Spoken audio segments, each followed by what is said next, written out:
I suppose as a Borrisoleigh native, I was very interested to get a Kilkenny sort of perspective. Of course, Ballyhale aren't your club, but from your point of view, you've seen how dominant Ballyhale have been over the years. Since being founded in 1972, like let's say they win this All Ireland, they'll have won an All Ireland once in every 6 years of their existence. They're just an amazing club, really. They're an incredible club. I suppose the first thing we should say that, and they've actually said this to us here, they want to be known now as Shamrocks Ballyhale rather than Ballyhale Shamrocks. I suppose I better get that right, because there'll be someone watching this clip here. Look, they're an amazing club. They have won the title more times than anybody else. They have seven titles to their name, and they only lost one. That was the first one they played in 1979. So they're a tremendous team. They come with an awful lot of experience, a lot of young players as well, strange as that may seem, and they will be favourites on Sunday. But I have to say, and I know, in talking to you, I'm talking to a Borrisoleigh native, who in many respects, if life was different, maybe would be lining out on Sunday or be tabbed out on Sunday. But you're not complaining. You already have two Club All Irelands to your name with your adopted Coola, so that's not a bad compromise. But look, I think that while Shamrocks will be favourites, there's something about Borrisoleigh that they've started off on this campaign the way they won Tipperary against Kildangan, and they've always been the underdogs going into all of their matches. And they seem to be a team on a roll, and sometimes when you're on a roll like that, anything can happen. But there are a couple of key elements in the game that how well Borrisoleigh managed some of the Shamrocks players. And dare I say it, I think the key man is going to be Colin Fennelly, myself.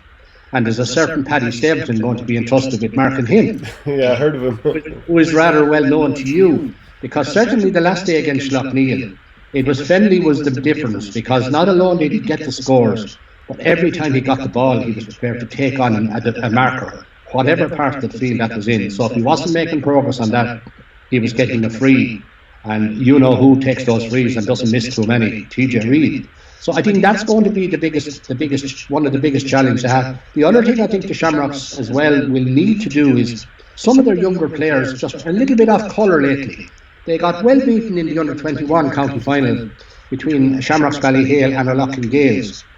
And we were feeling ourselves that maybe in reviewing the game that maybe some of the players are getting a little bit tired. And they didn't really blossom that much against Schlockneil, because they got a really difficult match, and it was the more seasoned players like Joey Holden, Michael Fennelly holding the centre there, and TJ Reid and Colin Fennelly. They were the four players that took them out of a hole. Now Richie Reid as well played well, and he's not gone back to the level, and yet he'll be around for Sunday. They're some of the key players, but they will need the younger players to step up, and in that regard, Darren Mullen, he was reasonably okay. They'll certainly need Adrian Mullen, and they'll certainly need Owen Cody to step up to the mark in Croke Park. The fact that they've been there a few times in Croke Park with underage teams will mean that it won't be a strange environment for them. But if they don't step up to the mark, Borrisoleigh are in with a very good chance. Are there any other matchups that kind of stand out to you? You said Paddy Stapleton, Colin Fennelly.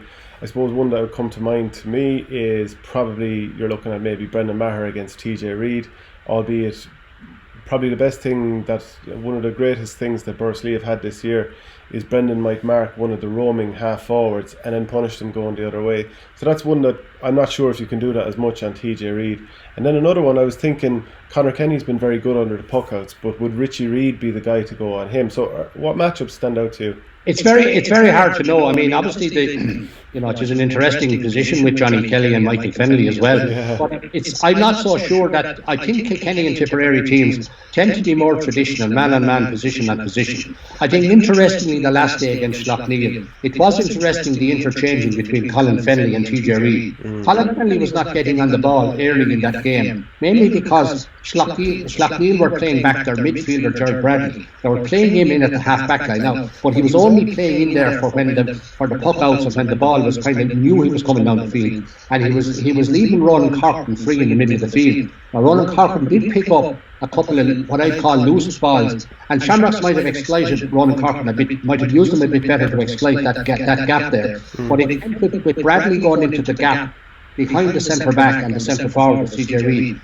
The ball wasn't getting into Colin Fennelly, so they kind of altered that, brought out Colin Fennelly to do a bit of foraging, got the ball out to the wing a bit more, and I think you might actually see that, because ironically, while TJ Reid or would be reasonably well known to Brendan Maher in terms of marking him. He would have done it in the past.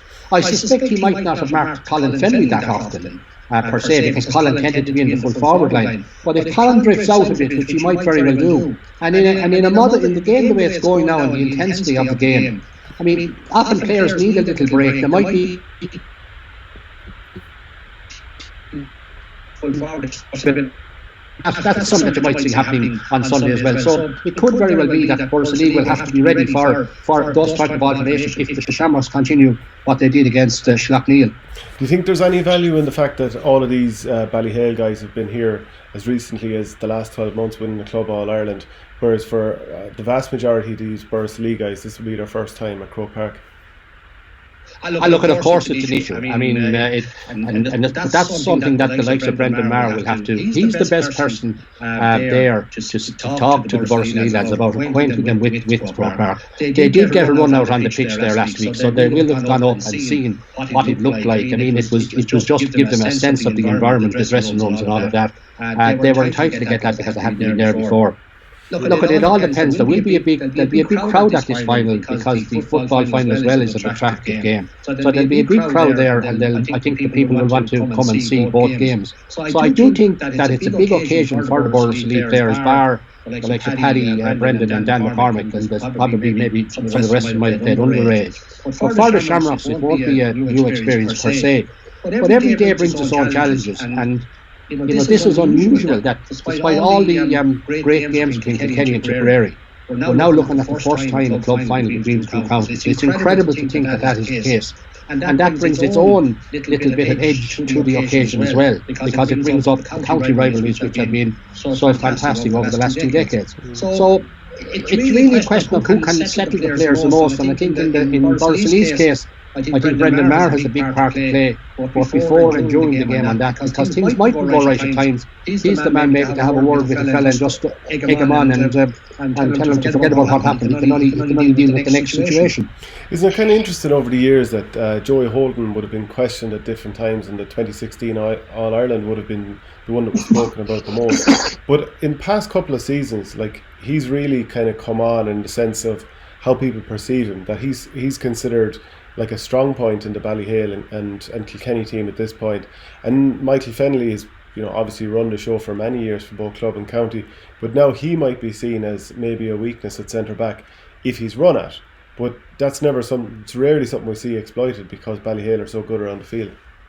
Well, I think what you say about Joey Holden is right. He would easily be probably the best defender in Kilkenny Club hurling for 4 or 5 years. And I mean, he's probably been looked at as the day that he was exposed maybe against Tipperary when the full back line was left on a hiding to nothing and things like that day. But Joey Holden has been hugely reliable for Ballyhale Shamrocks. They would never have performed and won as much without him leading the team from behind. And as for Michael Fennelly, of course he's lost a yard of pace, that's understandable. But at the same time, if you run at Michael Fennelly, you still have to get around it. Yeah.